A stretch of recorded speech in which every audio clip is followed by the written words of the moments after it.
자, 한 장을 골랐습니다. 카드 한 장을 골랐고 사회자가 알고서 이제 남은 것 중에 하나 꽝을 오픈해 줍니다. 그럼 이때는 이게 유리합니다. 이게 유리해요. 근데 이번에는 사회자가 모르고 뒤에 뭔지 몰라요. 근데 하나를 사회자가 오픈했어. 그랬더니 이게 꽝이 나왔어. 그럼 이때는 바꾸는 게 유리한 게 아니라 이때는 50대 50이에요. 이상하죠? 아까랑 상황이 똑같은데 왜 알고서 오픈을 하면은 얘가 더 유리하고 모르고서 랜덤으로 오픈해서 똑같은 상황이 나왔을 때는 50대 50이고 그래서 딜레마가 생기는 겁니다. 미국 TV 프로그램 쇼였어요. 참가자가 문 3개 중에 하나를 고르는 거예요. 근데 이 문 뒤에는 뭐가 있냐면은 자동차가 한 대가 있고요. 염소가 2마리가 있어요. 문을 하나 선택을 해서 그 문 뒤에 자동차가 있으면은 참가자한테 자동차를 선물로 주는 겁니다. 진행자가 몬티올이라는 사람이었어요. 그래서 몬티올 딜레마라고 합니다. 참가자가 고민을 하다가 딱 이제 하나를 찍었죠. 문 하나를 찍었습니다. 문 하나를 골랐는데 몬티올이 참가자가 고르지 않은 문 중에 하나를 오픈을 해서 염소를 보여줍니다. 그리고 나서 참가자한테 이제 물어본 거예요. 자기가 이제 염소를 하나 오픈해 줬으니까 남은 거는 염소 하나랑 자동차 하나일 거 아니에요? 당신의 선택을 바꿀 기회를 주겠다.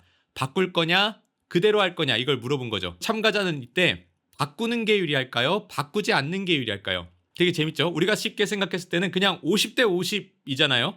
왜냐면은 사회자가 하나를 오픈해서 염소를 보여줬고 이제 남은 거는 염소 아니면 자동차니까 어차피 바꿔도 그만 안 바꿔도 그만 50대 50 같은데 이게 50대 50이 아니었던 거죠.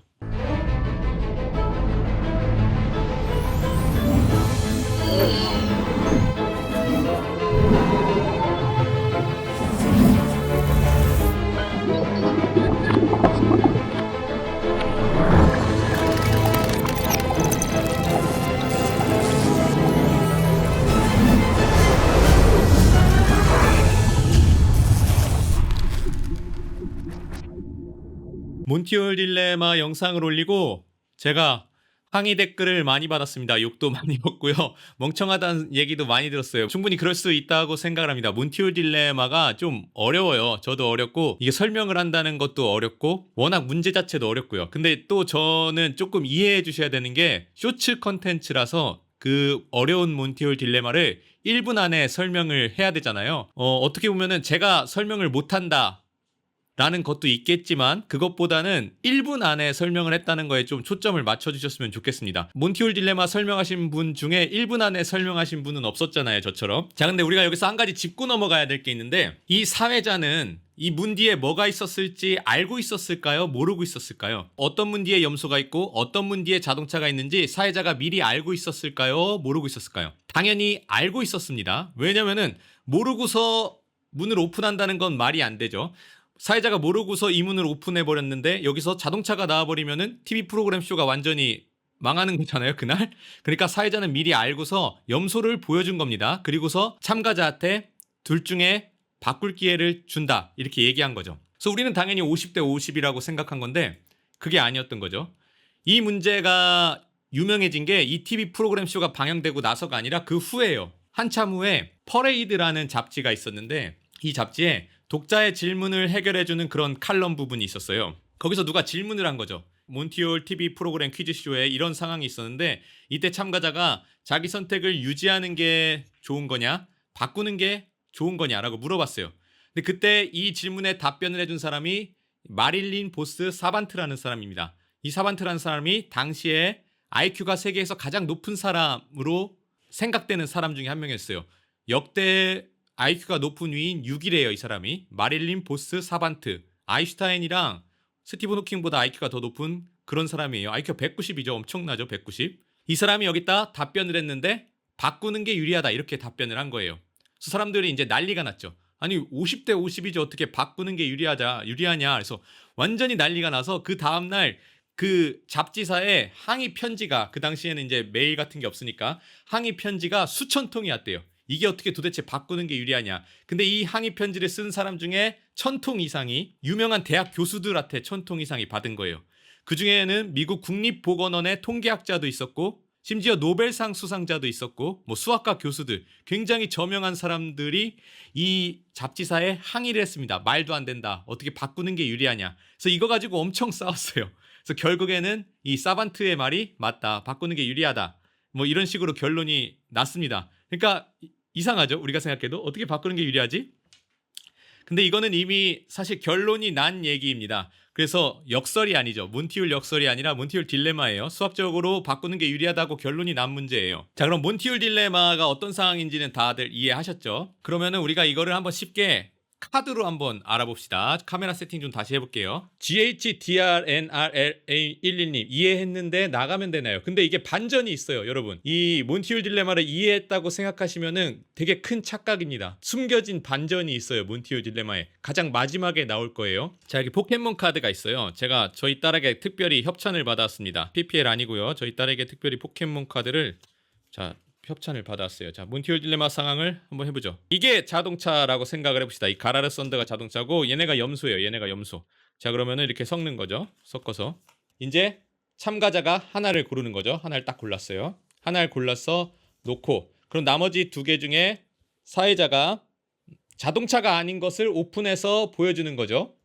저는 지금 그 아까 자동차 카드 가라르 썬더가 뭔지 알고 있습니다. 제가 살짝 표시를 해놨어요. 어떤 건지. 그럼 사회자가 하나를 오픈해서 꽝을 보여주고 이 둘 중에 하나를 바꿀 기회를 주는 거죠. 내가 현재 고른 건 요건데 요거랑 바꿀 거냐? 그럼 바꾸는 게 유리하냐? 바꾸지 않는 게 유리하냐? 딱 이거잖아요. 근데 우리가 생각했을 때는 당연히 50대 50인데 바꾸는 게 유리하다. 뭐 그런 내용이잖아요. 자, 그러면은 이거를 쉽게 생각해 보면은 이렇게 하면 돼요, 여러분.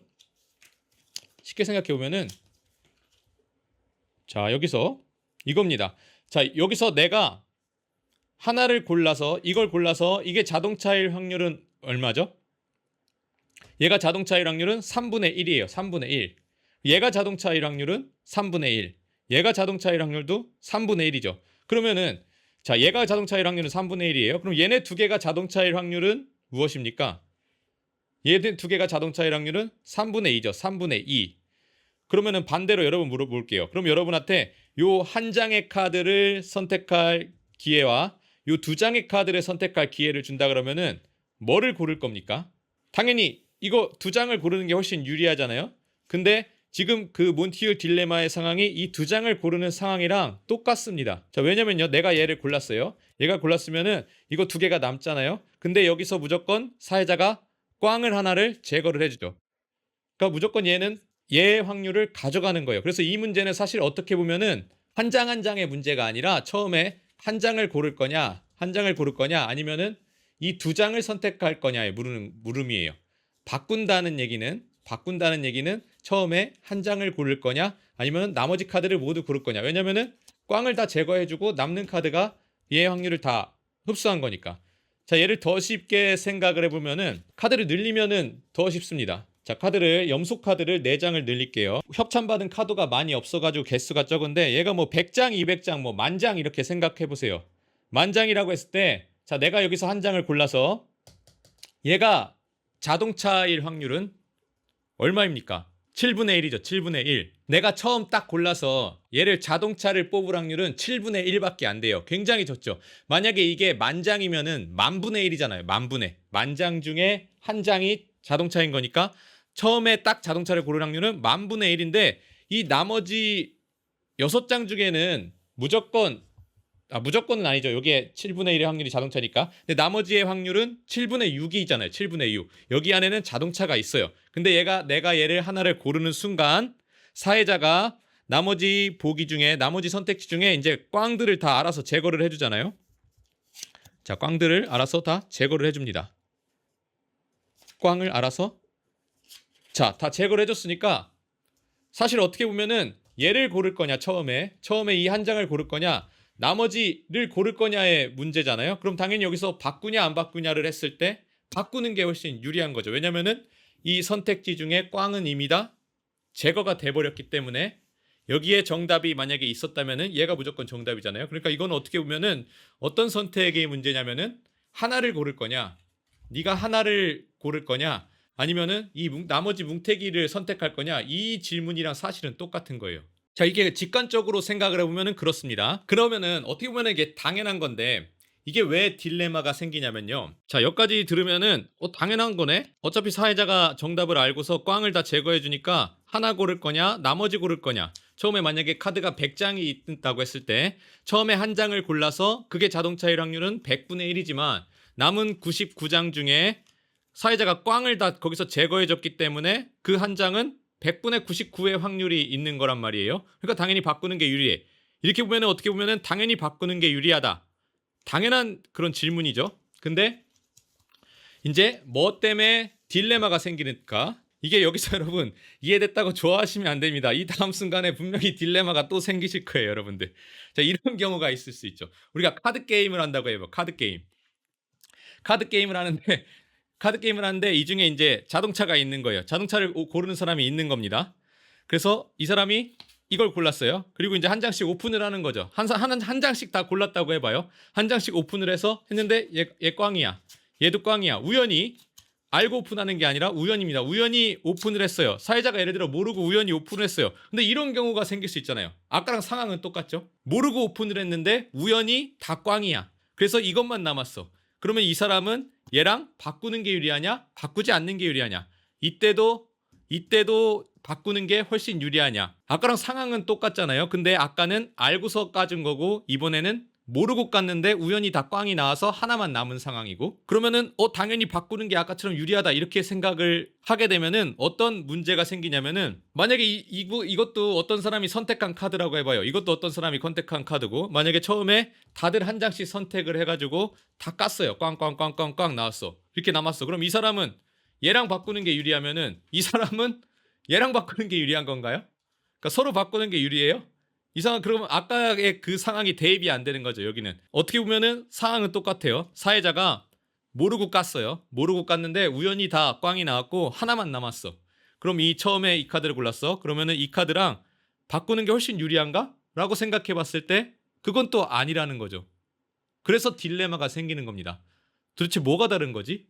왜 사회자가 알고서 정답을 제거해 줬을 때는 이게 확률이 더 높은데, 모르고서 랜덤으로 뽑았는데 다 우연히 꽝이 나와서 남았어. 그럼 이때는 얘가 높은 게 아니죠. 이때는 반반입니다. 반반. 이거 아니면 이거에 당첨이 있는 거예요. 반반이죠. 반반입니다. 이게 딜레마죠. 세 개로 다시 해볼까요? 자, 한 장을 골랐습니다. 카드 한 장을 골랐고 사회자가 알고서 이제 남은 것 중에 하나 꽝을 오픈해 줍니다. 그럼 이때는 이게 유리합니다. 이게 유리해요. 근데 이번에는 사회자가 모르고 뒤에 뭔지 몰라요. 근데 하나를 사회자가 오픈했어. 그랬더니 이게 꽝이 나왔어. 그럼 이때는 바꾸는 게 유리한 게 아니라 이때는 50대 50이에요. 50대 50. 이상하죠? 이상하죠? 아까랑 상황이 똑같은데 왜 알고서 오픈을 하면은 얘가 더 유리하고 모르고서 랜덤으로 오픈해서 똑같은 상황이 나왔을 때는 50대 50이고, 그래서 딜레마가 생기는 겁니다. 결론부터 얘기하면 어떤 방식으로 되는 거냐면요. 만약에 여기서 당첨 확률은 얘가 3분의 1이고 얘가 3분의 1이고 얘가 3분의 1의 확률이잖아요. 당첨 확률은 3분의 1, 3분의 1, 3분의 1이에요. 근데 만약에 모르고서 사회자가 얘를 오픈을 했어요. 예를 들면 카드 게임에서 서로 한 장씩 나눠 갖고 오픈을 하는 그런 상황이랑 똑같은 거죠. 자, 모르고서 오픈을 했는데 얘가 꽝이 나왔다. 그러면은 얘의 당첨 확률이 얘랑 골고루 나눠서 들어갑니다. 그래서 얘랑 2분의 1의 확률이 되는 거예요. 근데 만약에 여기서 알고서 오픈을 했다. 얘를 골랐는데, 자, 처음에 참가자가 얘를 골랐는데 사회자가 남은 카드 중에 꽝을 알고서 얘를 오픈을 해줬다. 그랬을 때 얘의 당첨 확률이 이렇게 골고루 나눠가는 게 아니라 이때는 얘의 당첨 확률이 얘한테로 몰아갑니다. 얘의 당첨 확률이 이쪽으로 가는 거죠. 그래서 얘는 3분의 1이지만 얘의 당첨 확률은 3분의 2로 올라가는 거예요. 이거는 처음에 얘 한 장을 고를 거냐, 이 두 장을 고를 거냐의 문제가 되는 거죠. 근데 왜 그러면은 도대체 알고서 오픈을 하면은 당첨 확률이 한쪽으로만 가고 모르고서 오픈을 했을 때는 당첨 확률이 왜 골고루 나눠지느냐, 이거를 사실 이해를 해야지 몬티올 딜레마를 이해를 한 겁니다. 그럼 얘를 어떻게 우리가 이해를 할 수 있냐? 다양한 방법이 있겠죠. 수학을 좀 많이 배우신 분들, 수학을 전공하신 분들은 수학적으로 이해를 하실 수 있을 겁니다. 근데 우리는 수학을 배우지 않았으니까 수학 외적으로 이해를 해야 되는데 그래도 조금의 수학은 필요하다. 중고등학교 정도의 수학은 필요합니다. 자, 우리 확률 공부를 잠깐 한번 하고 넘어갑시다. 카드가 3장이 있어요. 카드 선택을 3장이 있는데 빨간 카드가 1장 있고 초록 카드가 2장이 있다고 해봐요. 3장의 카드가 있는데 그중에 빨간색 카드가 1장, 초록색 카드가 2장입니다. 그런데 만약에 처음에 빨간색 카드를 골랐을 때는 다시 빨간색 카드와 초록색 카드를 선택할 수 있는 기회를 주고요. 초록색 카드를 골랐을 때는 빨간색 카드 1장, 초록색 카드 2장 중에 하나를 선택할 수 있는 기회를 줍니다. 자, 그럼 이 사람이 만약에 처음에 빨간색 카드를 고르고 그 다음에 또 빨간색 카드를 고를 확률은 얼마이냐 라고 물었을 때 확률이 어떻게 계산이 되냐면은 처음 선택에서 빨간색 카드 얘를 고를 확률이 3분의 1이죠. 그쵸? 이거 초등학교 나왔으면 아는 거잖아요. 파란색 카드를 고를 확률, 초록색 카드 고를 확률 이것도 3분의 1이고 자, 얘도 3분의 1입니다. 그런데 초록색 카드가 2개니까 얘 2개를 합쳐서 확률이 3분의 2가 되는 거죠. 근데 다시 이 3분의 1의 확률을 2가지로 나누잖아요. 그러니까 처음에 빨간색을 고를 확률이 3분의 1인데 이 3분의 1의 확률이 두 개로 나뉘는 거죠. 빨간색, 초록색으로. 그럼 얘가 처음 3분의 1의 확률을 2개로 나눴으니까 선택지가 2개잖아요. 경우의 수가 2개로 나누니까 2분의 1로 나눠 가져서 여기는 6분의 1에 대한 확률이 되는 거고 얘는 6분의 1의 확률이 되는 거죠. 초록색을 골랐을 경우 초록색을 고른 다음에 경우의 수가 3개가 등장하죠. 3개. 3갈래가 등장하잖아요. 그러니까 얘는 3분의 1의 확률을 다시 3분의 1의 확률로 나눠갔죠. 그럼 얘는 9분의 1. 얘도 9분의 1. 얘도 9분의 1. 밑에는 위에랑 똑같죠. 9분의 1. 만약에 처음에 빨간색 카드를 뽑고 그 다음에 빨간색 카드를 뽑을 확률이 뭐냐? 2번 연속 빨간색 카드를 뽑을 확률이 뭐냐라고 물어봤을 때는 6분의 1이 되는 거고 처음에 초록색 카드를 뽑고 그 다음에 초록색 카드를 뽑을 확률이 뭐냐라고 물어봤을 때는 9분의 2의 확률과 9분의 2의 확률을 더해서 9분의 4의 확률이 되는 거고요. 이게 가장 기초 확률이죠. 얘를 한번 도형으로 한번 생각을 해봅시다. 이게 네모난 직사각형 도형을 확률이 1짜리 도형이라고 해봐요. 그럼 얘를 처음에 3등분하는 거죠. 그럼 3등분해서 얘 3분의 1, 얘 3분의 1, 얘 3분의 1의 확률이다.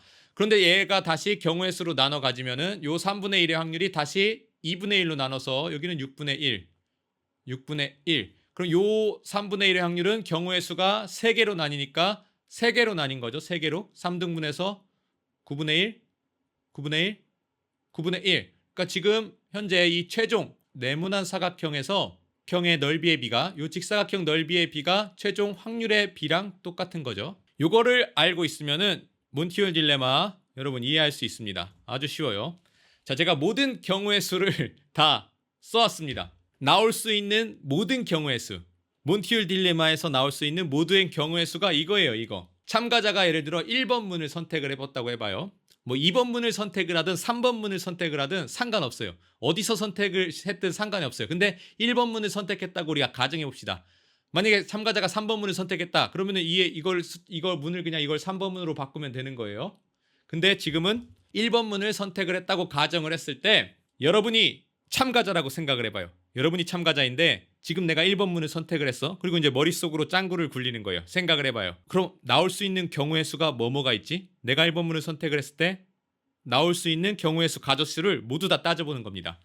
일단은 내가 선택한 문 뒤에 자동차가 있을 수가 있겠죠. 그럼 얘의 확률이 3분의 1. 염소가 있을 확률이 3분의 1. 염소 1이 있을 확률이 3분의 1. 이런 경우의 수가 있을 거고 만약에 내가 자동차야. 이 문 뒤에 내가 만약에 자동차야.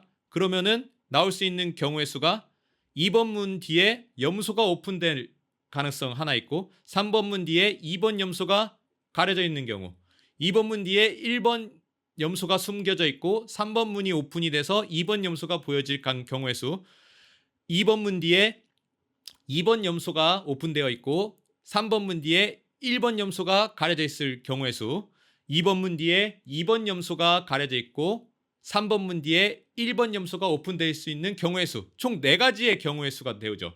만약에 내가 선택한 1번 문 뒤에 자동차가 있다면 나올 수 있는 경우의 수는 4가지입니다. 만약에 내 1번 문 뒤에 2번 염소가 있다면 나올 수 있는 가지수 경우의 수도 4개고요. 똑같아요. 여기도 4개고요. 그래서 총 12개의 경우의 수가 있는 거죠. 그럼 얘의 확률들은 어떻게 되는 겁니까? 처음에 이 직사각형 확률이 1이라고 했을 때 얘의 확률 3분의 1이죠. 처음 내가 자동차를 고를 확률 3분의 1, 염소를 고를 확률 3분의 1, 염소 1을 또 고를 확률 3분의 1. 근데 이 확률을 경우의 수가 나눠갔죠. 4개로 쪼개져야 되죠. 그럼 얘 아까 전에 우리 했던 것처럼 3분의 1 곱하기 4분의 1의 확률이 되니까 염소 1, 염소 2 요 확률이 12분의 1, 얘도 12분의 1. 자, 12분의 1씩 되는 거죠. 다 12분의 1입니다. 그래서 모든 확률이 다 지금 똑같잖아요. 12분의 1의 확률입니다. 각 경우의 수의 확률이 다 12분의 1씩 나와요. 근데 사회자가 어디 있는지 모르고 오픈을 했는데 그게 우연히 염소가 나올 경우의 수. 그래서 2번 문을 현재 2번 문이 오픈이 됐는데 사회자가 2번 문을 오픈을 해서 염소가 나왔다고 해봐요. 근데 이거는 사회자가 알고 오픈한 게 아니라 모르고 랜덤으로 오픈한 경우의 수입니다. 그러면은 내가 참가자 입장에서는 그런 거죠. 아, 내가 지금 1번 문을 선택했는데 2번 문에 염소가 오픈되어 있어. 그럼 경우의 수 중에 제거되는 것들, 아닌 것들이 제거돼야 되죠. 일단은 요거 3번 문이 오픈된 거 제거되죠. 왜냐면 지금 2번 문이 오픈이 돼 있기 때문에 요거 제거되고 얘 제거되고 당연히 이거 제거되고요. 얘 제거되고 지금 맞나요? 제가 잘 제거하고 있나요? 제거되고 제거되고 맞습니까? 제 맞죠? 사회자가 2번 문을 오픈을 했어요. 뭔지 몰라요. 이때 사회자가 뭔지 모르고 랜덤으로 오픈했는데 2번에서 우연히 염소가 나와 있는 상황이에요. 그럼 참가자 입장에서는 지금 머릿속에 어떤 생각을 가지고 있냐면은 내가 1번 문을 선택을 했는데 이런 경우의 수, 3가지 경우의 수가 있어. 근데 나머지 경우의 수들이 총 12개가 존재를 하는데 지금 현재 2번 문 뒤에 염소가 오픈이 됐으니까 지금 없어져야 되는 경우의 수를 제거하고, 그러니까 카드 게임으로 치면은 이 카드들은 오픈이 된 거죠. 지금 다 오픈이 돼서 이미 까진 겁니다. 아니라는 게 까졌어요. 그러니까 남은 경우의 수는 총 4개야. 현재 나올 수 있는 경우의 수는 총 4개야. 그러면은 확률을 한번 생각해 보자. 4개, 지금 저 감춰져 있는 3번 문 뒤에 염소가 나올 확률은 얘 12분의 1, 얘 12분의 1. 자동차가 있을 확률은 요거 12분의 1, 요거 12분의 1이니까 얘가 2개 더해서 12분의 2, 얘 2개 더해서 12분의 2. 그래서 요 2개를 비교하면은 50대 50이죠. 1대 1이죠. 1대 1. 아, 그러니까 이때는 1대 1이야. 바꾸나 안 바꾸나 50대 50이야. 이때는 랜덤으로 오픈했을 때는 경우의 수가 이렇게 들어가는 거죠. 모르고 오픈했을 때는 확률이 이렇게 들어가는 겁니다. 아까 제가 얘기했듯이 요 지워지는 경우의 수의 확률이 골고루 나눠지는 거죠. 모든 다른 경우의 수의 얘 확률들이 골고루 나누어져서 각각 똑같이 12대 1, 12분의 1, 12분의 1, 12분의 1, 10분의 1. 다시 뭐 최종적으로 생각해보면 요거죠. 요 사각형이 확률 1짜리 사각형이라고 했을 때 면적이 지금 다 똑같잖아요. 그러니까 4분의 1씩 나눠 갖고 이 두 덩어리가 절반, 요 두 덩어리가 절반이니까 확률이 1대 1이 되는 겁니다. 이게 우리가 생각하는 정상적인 확률이죠. 이게 정상적인 확률이에요. 근데 이제 다들 처음에는 이렇게 생각했죠. 근데 알고서 오픈할 때는 어떻게 바뀌냐, 이게 중요한 거죠. 도대체 알고서 바뀔 때는, 알고서 오픈을 할 때는 뭐가 달라지는 걸까? 자, 똑같습니다. 한번 이번에는 사회자가 알고서 염소를 오픈해 준다고 해봐요. 사회자는 이제 뒤에 뭐가 있는지 다 알고 있습니다. 그럼 일단 참가자는 머릿속에 생각하는 건 일단 똑같습니다. 1번 문을 선택을 했고요. 현재 1번 문 뒤에 나올 수 있는 경우의 수 가지수는 자동차 하나, 염소 2, 염소 1 가지수가 있고, 또 다른 경우의 수가 여기서 여러분 이제 달라지죠. 여기서 경우의 수가 달라져요. 왜 달라지냐면은 사회자가 알고서 오픈을 해줘요. 그러니까 자동차는 절대로 오픈되지 않아요. 사회자는 무조건 염소만 열어줍니다. 그러니까 애초에 나올 수 있는 경우의 수에 자동차가 오픈되는 경우의 수는 존재하지 않는 겁니다. 처음 경우의 수가, 자동차가 오픈되는 경우의 수는 나올 수가 없는 경우의 수예요. 왜냐면은 사회자는 무조건 염소만 오픈되기 때문에 이 경우의 수는 존재하지 않는 경우의 수가 되는 겁니다. 그럼 우리가 확률을 따져봤을 때 처음 자동차 3분의 1의 확률, 염소 2 3분의 1의 확률, 얘 3분의 1의 확률인데, 이 확률을 자동차는 4가지 경우의 수가 더 존재할 수 있죠. 자동차가, 내가 선택한 1번 문 뒤에 자동차가 있을 때 나올 수 있는 경우의 수는 4개입니다. 근데 내가 선택한 게 염소 2일 때는 나올 수 있는 경우의 수가 2개밖에 없어요. 2번 문 뒤에 염소가 오픈되거나 3번 문 뒤에 염소가 오픈되거나 자동차가 오픈되는 경우의 수는 존재하지 않습니다. 왜냐하면 사회자는 자동차를 오픈하지 않기 때문에. 그러니까 결국 경우의 수가 2개로 나눠지기 때문에 얘의 확률은 6분의 1이 되고, 얘는 6분의 1, 얘는 12분의 1의 확률이 되는 거죠. 조건부 확률에서 확률이 달라져요. 자, 그럼 이제 사회자가 2번 문을 오픈을 해서 염소를 보여줬다고 해봐요. 그럼 이 중에 뭐가 빠져야 되죠? 이제 카드가 오픈이 된 거예요. 카드가 오픈을 했는데 2번 문 뒤에 염소가 오픈이 됐어요. 그럼 이 경우의 수는 이제 제거되는 거죠. 얘는 아니에요. 왜냐하면 이미 염소가 2번 문 뒤에 오픈이 됐기 때문에 제거하고 남은 경우의 수는 참가자 입장에서는 이렇게 남은 겁니다. 그럼 얘의 확률이 무엇이었죠? 우리 아까 4분의 12분의 1이죠. 12분의 1, 12분의 1. 얘는 2개짜리 크기잖아요. 얘는 6분의 1, 6분의 1.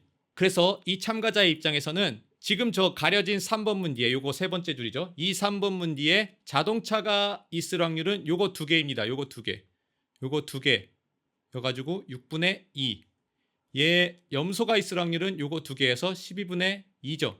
그래서 얘랑 얘의 확률을 비교를 하면은 그래서 1대 2의 확률이 나와야 되는 거죠. 이때는 바꾸는 게 유리하다. 그래서 이 문제의 핵심은 어디서 발생했냐면은 처음 경우의 수를 생각할 때 사회자가 알고서 오픈을 한다고 했을 때는 경우의 수에 자동차가 오픈되는 경우의 수가 아예 제거되어 버립니다. 그래서 조건부 확률에서 염소가 있을 때 조건부 확률 이 선택지가 2개로 줄어들잖아요. 그래서 이 확률이 6분의 1로 높아지는 겁니다. 그러니까 얘의 확률이 이때는 이거의 확률이 요 나머지 2개의 확률로만 전해지는 거죠. 이게 몬티올 딜레마의 핵심이에요. 우리가 아까 처음에 직관적으로 되게 카드 여러 장 가지고 이해했던 몬티올 딜레마를 경우의 수로 따져봤을 때 이건데 맹점이 있습니다. 몬티올 딜레마의 맹점. 그럼 이 사람은 항상 바꾸는 게 유리했을까? 또 그렇지만은 않은 경우가 있어요. 어떤 경우냐면은 이럴 수도 있잖아요. 염소를 오픈해 주는데 만약에 이 참가자가 자동차를 골랐어요. 자동차를 골라서 남은 선택지가 둘 다 염소일 경우 2번 문과 3번 문과 2번 문과 3번 문에 둘 다 염소일 경우에 무조건 2번 문을 오픈하기로 제작진이랑 합의가 된 거예요. 충분히 그럴 수 있죠. 뭐 이 참가자가 염소를 골랐다 그러면은 남은 선택지가 자동차랑 염소니까 그냥 염소를 보여주는데 대신 참가자가 자동차를 골라서 2번 문과 3번 문이 둘 다 염소일 경우에는 무조건 2번 문에 염소를 오픈해주자 이렇게 제작진이랑 약속이 돼 있는 거죠. 그럼 이 경우에는 또 여러분 확률이 달라지죠. 재밌습니다 아주. 자, 다들 상황을 이해했죠? 만약에 참가자가 자동차를 골랐으면은 무조건 2번 문에 있는 염소만 오픈해지기로 제작진이랑 약속이 된 겁니다. 그럼 우리가 아까 했듯이 애초에 이 경우의 수는 존재하지 않아요. 3번 문의 염소는 오픈되지 않습니다. 이 경우의 수는 처음부터 제거가 돼야 돼요. 왜냐면 약속이 2번 문만 오픈되기로 했으니까. 그리고 자동차가 오픈되는 경우의 수도 역시 존재하지 않죠. 사회자는 자동차를 오픈하지 않으니까요. 자, 그럼 나올 수 있는 경우의 수가 줄어들었습니다. 처음 3가지의 경우의 수가 있고 그 다음에 이 자동차를 2가지의 경우의 수가 나눠갖고 염소도 2가지의 경우의 수, 2가지의 경우의 수가 나눠가져서 확률은 6분의 1, 6분의 1, 6분의 1, 6분의 1, 6분의 1, 6분의 1의 확률이에요. 그럼 현재 상황에 2번 문이 오픈됐다고 해봅시다. 현재 참가자는 1번을 선택했고 사회자는 2번을 오픈해서 염소를 보여준 거예요. 그러면은 3번이 염소인 거는 이제 여기서 제거되죠. 얘는 가능성이 없어지니까요. 2번 현재 이 상황이죠. 남은 경우의 수가 총 4가지입니다. 참가자가 1번을 선택했고 사회자가 2번을 오픈한 현재 상황에서 남은 경우의 수는 4가지예요. 그럼 이 사람의 입장에서 3번 문 뒤에 자동차가 있을 확률은 요거 2개죠. 3번 문 뒤에 염소가 있을 확률은 요거 2개예요. 그럼 결국에 이 확률이 1대1이 되죠. 1대1. 1대1. 그럼 이때는 바꾸는 게 무조건 유리하진 않아요. 물론 이때도 50대 50이에요. 바꾼다고 손해는 아니지만 그렇다고 무작정 바꾸는 게 확률이 2배의 확률은 아니다. 이런 경우도 존재합니다. 몬티올 딜레마가 그래서 여러분 알면 알수록 어렵습니다. 몬티올 딜레마 설명은 여러분 했는데 이게 수학은 어려워요. 수학은 어렵습니다, 여러분. 뭐 직관적으로는 다들 처음에 이 카드 갖다 한 걸로 다 이해는 하셨잖아요. 만약에 100개의 문이 있는데 첫 번째 문에서 자동차가 나올 확률은 100분의 1이지만 나머지 99개의 문 중에 자동차가 있을 확률은 100분의 99예요. 그리고 내가 하나를 선택하면은 나머지 99개의 문 중에 사회자가 98개의 문을 열어서 오답을 제거를 해주니까 결국 남은 거는 그 98개의 문 중에 자동차가 있다면은 그 남은 하나에 딱 들어가 있는 거죠. 그래서 결국 선택은 한 개의 문을 선택할 거냐, 99개의 문을 선택할 거냐, 이 질문이 마지막에 사실 몬티오 딜레마에 되는 건데, 우리가 마지막에 알아봤듯이 꼭 무조건 그렇게 생각되지는 않는다.